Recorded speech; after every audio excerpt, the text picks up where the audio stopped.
clock in the corner of Marcus's screen read 2:17 a.m. He'd noticed it briefly.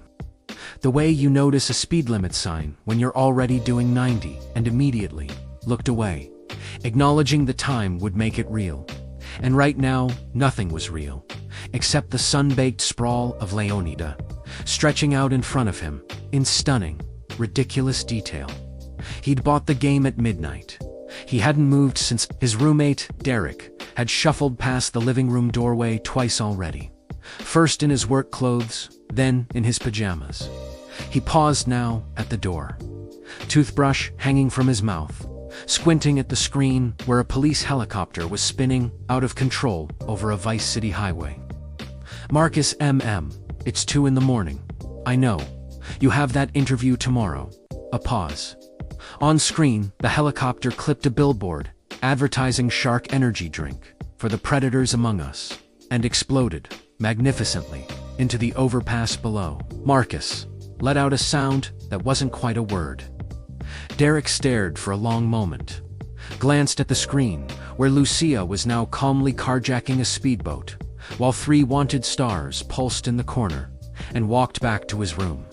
Without another word, he de-learned over 2 years of living with Marcus that almost done was a language with no direct translation. It had started innocently enough.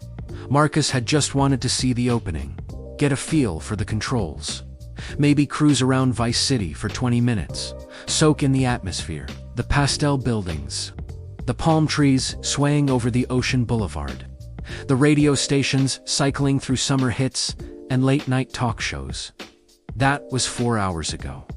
Since then, he'd stumbled into a smuggling operation, helped Jason escape from a moving freight train, accidentally triggered a police chase because he'd bumped a parked cruiser slightly too hard, and discovered a secret underground club beneath a flamingo-themed casino that he was now deeply committed to investigating. The world just kept going. Every alley had a story. Every stranger had something to say.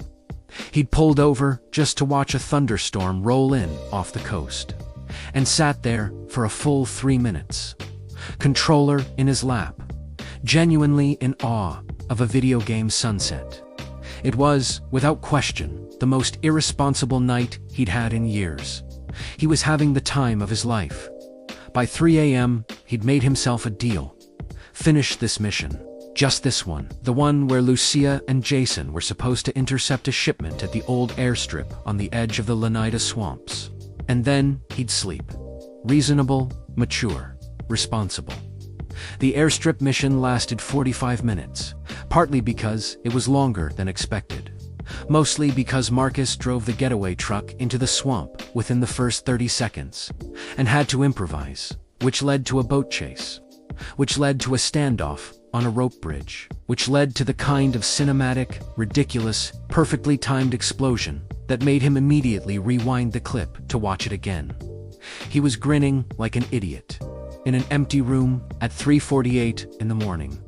When he finally put the controller down, the sky outside the window had shifted from black to the deep, dark blue that comes just before dawn, starts to think about showing up.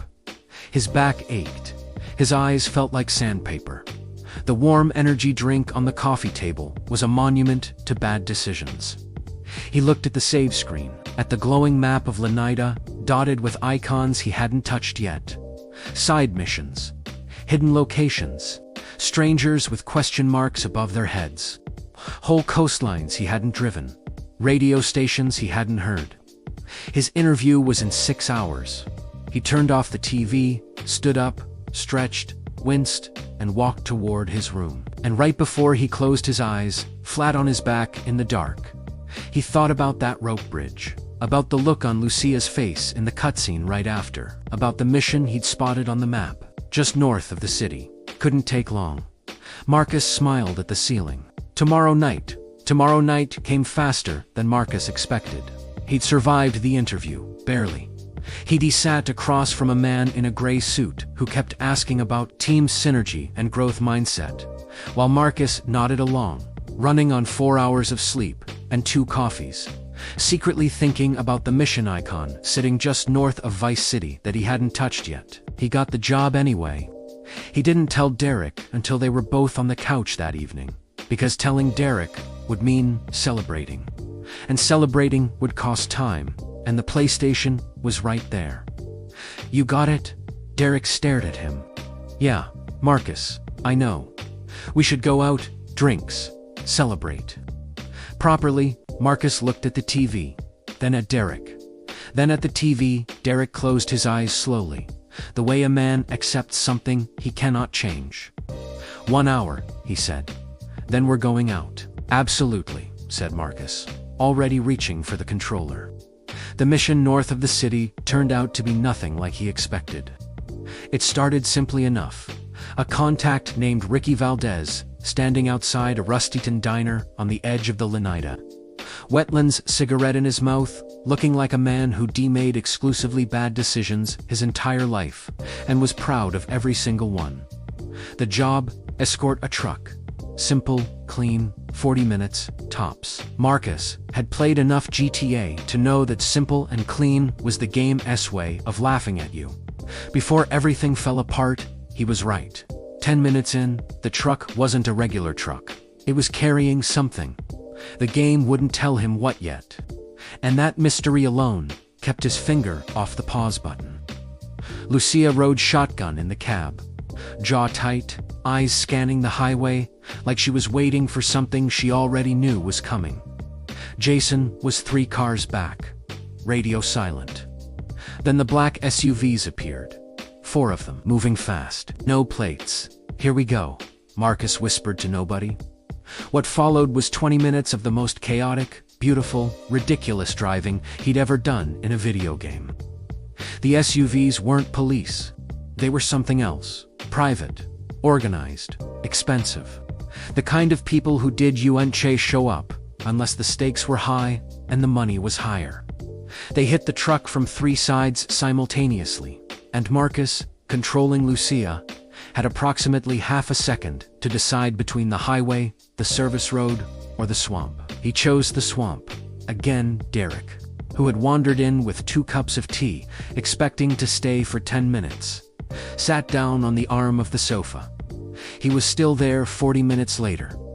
"Wait, who are those guys in the SUVs?" "I don't know yet."